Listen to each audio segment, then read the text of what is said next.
आज मैं आपको एक ऐसी चीज बताऊंगा, आप पूरा ध्यान से सुनिएगा आखिर तक।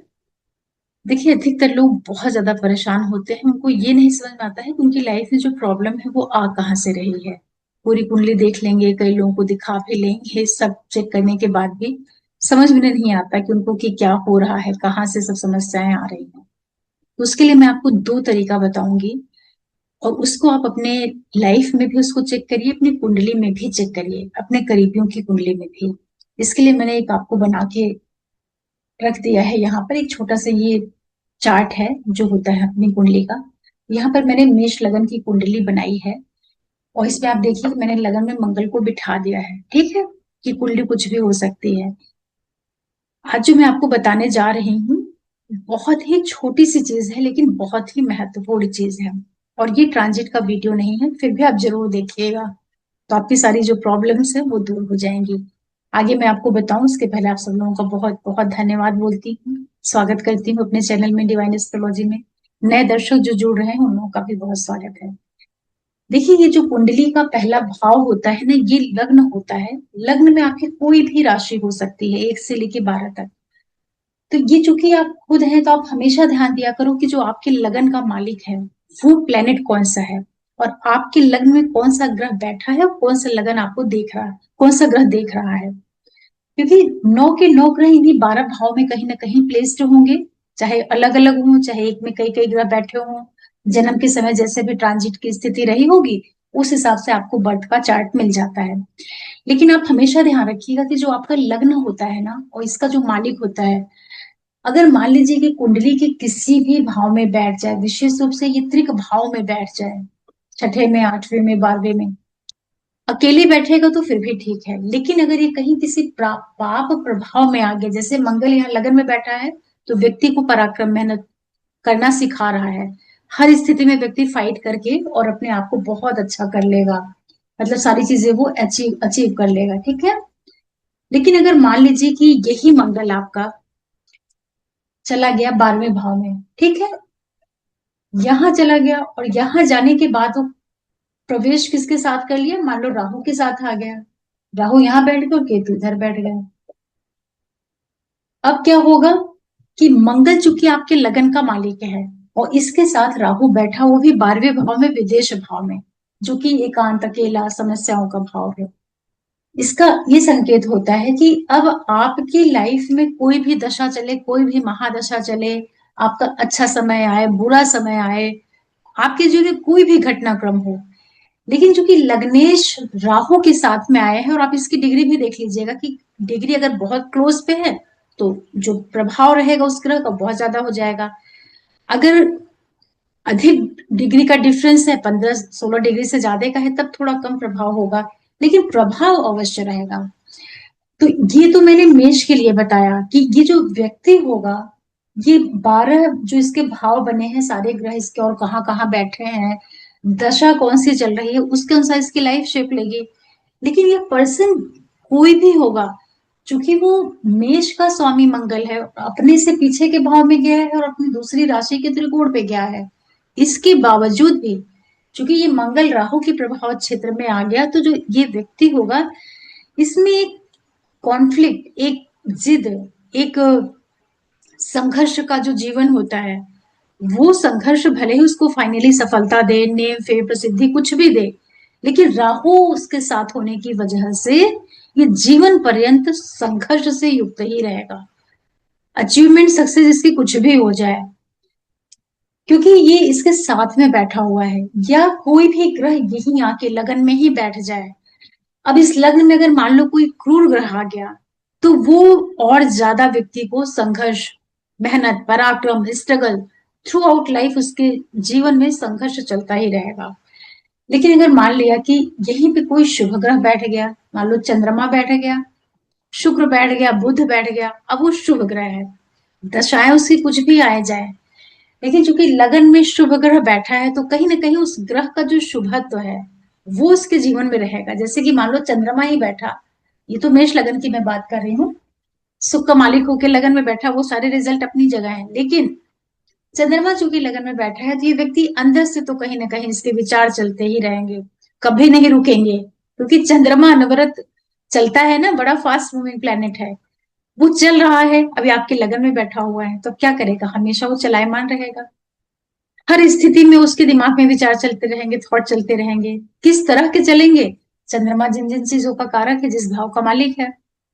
तो आप हमेशा नोटिस करिएगा कि लग्न और लग्नेश से जो ग्रह जुड़ता है, वो आपकी लाइफ पे थ्रू आउट लाइफ जो है एक प्रभाव दे करके रखता है।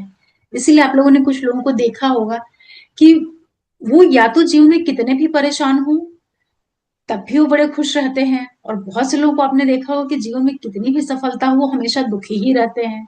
तो ऐसा क्यों होता है? वो उनके लगन और लग्नेश का प्रभाव होता है कि वो किस तरह के ग्रह के साथ में बैठा हुआ है। क्योंकि जो दशाएं चलेंगी वो तो अपने आप को ऑपरेट करेंगी, अच्छी बुरी जिस भी तरह की कुंडली में कॉम्बिनेशन बनाएंगे उस तरह से घटनाक्रम जीवन में होते रहेंगे। लेकिन जातक का जो बेसिक नेचर होगा, वो लगन लॉर्ड के ऊपर किस ग्रह का प्रभाव पड़ रहा है, लग्न को कौन सा ग्रह देख रहा है, लग्न में कौन सा ग्रह बैठा है, वो पूरी जिंदगी उसके साथ चलेगा। इसी तरीके से आप चंद्रमा को चेक कर लिया करिए, क्योंकि चंद्रमा आपका मन होता है। तो चंद्रमा आपकी कुंडली में जिस भी भाव में जाके बैठेगा, उस भाव से आपका जो मन है वो जुड़ जाएगा। ठीक है, क्योंकि चंद्रमा मन होता है। अब अगर चंद्रमा अच्छे भाव में रहेगा तो अच्छी अच्छी चीजें सोचेगा, अच्छे ग्रहों से अगर वो प्रभावित है। लेकिन अगर चंद्रमा कहीं पाप प्रभाव में आ गया, या चंद्रमा जिस ग्रह के साथ में बैठ जाए, जैसे मान लो कि चंद्रमा मंगल के साथ ही बैठ जाए, व्यक्ति में चिड़चिड़ापन एग्रेशन रहेगा। चंद्रमा शनि के साथ बैठ जाए, हमेशा मन में दुख रहेगा। राहु के साथ में बैठ जाए, हमेशा कंफ्यूजन रहेगा। बुध के साथ में बैठ जाए, बड़ा वो चालाक बुद्धिमान हो जाएगा। शुक्र के साथ में बड़ा कलात्मक हो जाएगा, रिलेशन, प्रेम, कला, आर्ट, सब चीजों में उसका मन लगने लगेगा। तो गुरु के साथ बैठ जाए, मन हमेशा ज्ञान की तरफ भागेगा। कहने का मतलब ये है कि जो हमारी कुंडली है, तो हमारी कुंडली में जो प्रॉब्लम्स आ रही हैं, उसका जो रूट है, वो जड़ है, वो कहाँ है। तो आप पहले खुद पे देखिए, जो आपका लगन है, जो आपका लग्नेश है, देखिए। कई बार क्या होता है कि हम बाहर बाहर खूब ढूंढ रहे होते हैं कि मेरी लाइफ में उसकी वजह से परेशानी है, उसकी वजह से परेशानी है, मैं इस वजह से फेल हो रहा हूँ, मेरे फेल्योर का कारण कोई और है। कई बार क्या होता है कि व्यक्ति खुद अपनी गलतियों के कारण सफर करता है और उसको समझ में नहीं आता है। तो वहां पर इसी तरह के कॉम्बिनेशन होते हैं कि लग्न किसी पाप ग्रह के साथ बैठ जाएगा, लग्नेश वक्री हो जाए, लगन पर पाप प्लेनेट बढ़ जाए, लग्नेश के ऊपर पाप प्रभाव आ जाए, कहीं से शुभ कनेक्शन नहीं बने, तो ये व्यक्ति को बड़ा कॉन्फ्लिक्ट दे देता है। मतलब वो खुद में ही कंफ्यूज्ड है। इसी वजह से आप हमेशा ध्यान रखिए कि जब भी लग्नेश वक्री होता है, वैसे तो किसी भी भाव का मालिक अगर वक्री हो गया, तो वो अपने हाउस के जो लॉर्डशिप है, उसके जो कारक तत्व है, उनको लेकर के तो कुछ ना कुछ उतार चढ़ाव, उठापटक देता ही देता है। क्योंकि वो वक्री है ना, तो एक बार में वो काम करेगा ही नहीं। वो जब तक 4 बार आगे पीछे नहीं घुमाएगा, तब तक वो ग्रह नहीं संतुष्ट होगा। तो ऐसे ही लग्नेश जब वक्री होता है, तो ऐसा व्यक्ति अगर अच्छे भाव में जाकर के वक्री हो रहा, तब तो गनीमत है, उसके ऊपर कोई शुभ प्रभाव आ गया फिर भी ठीक है। अगर कहीं लग्नेश क्रूर ग्रह है और पाप ग्रहों से कहीं दृष्ट हो गया, ऐसा व्यक्ति इतना जिद्दी होता है, किसी की नहीं सुनता है, सारे गलत डिसीजन लेगा, सब गलत करेगा, दोषारोपण दूसरों पे करेगा। ये वक्री ग्रह का प्रभाव होता है।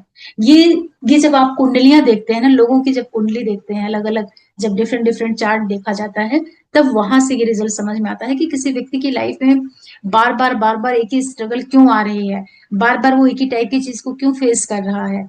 तो वहां उसका खुद का फॉल्ट होता है कि या तो लगन में कोई पापी ग्रह है, या लग्नेश वक्री हो गया है।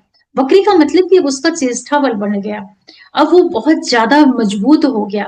वक्र का यही मतलब होता है ना कि ग्रह सूर्य से दूर गया और पृथ्वी के पास आ रहा है। तो कोई भी ग्रह जब अपने एक्सिस पे घूम के अर्थ के करीब आएगा, तो अपनी अपने सारे गुण धर्म को उस जातक के अंदर बहुत स्ट्रांगली भर देता है। इसलिए वक्री ग्रह जो होता है वो बली हो जाता है। तो लग्नेश वक्री आप जब भी देखें तो हमेशा अलर्ट हो जाए कि जो ऐसा व्यक्ति होगा, बहुत बहुत वो दोनों तरफ से हो सकता है, पॉजिटिव नेगेटिव दोनों हो सकता है, लेकिन इन जनरल वो किसी की नहीं सुनेगा, ये ध्यान रखिएगा। तो ये तरीका होता है कि आपकी लाइफ को सबसे ज्यादा प्रभावित कौन करता है, जो ग्रह लगन में बैठेगा और जो लग्नेश के साथ प्रभाव बना लेगा।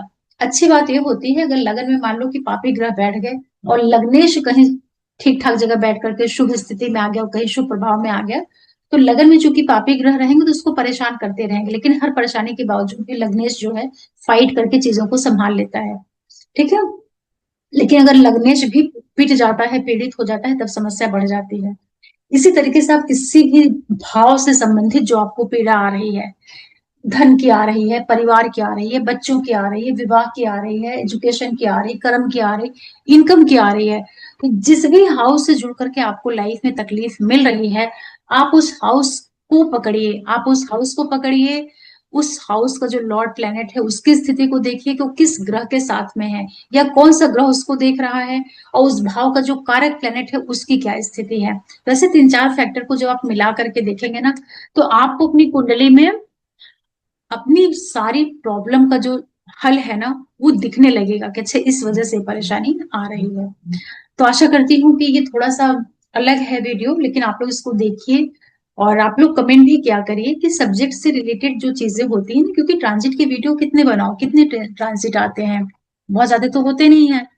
उसको बना बना करके तो खुद को भी बोरियत होती है, और सब्जेक्ट वाले जो वीडियो होते हैं उसको शेयर करने में ज्यादा अच्छा लगता है। और अगर आप लोग देखें सीखें तो मुझे भी खुशी होती है। तो फिर से मैं आप लोगों को बहुत बहुत धन्यवाद बोलती हूँ आप सबके सहयोग के लिए।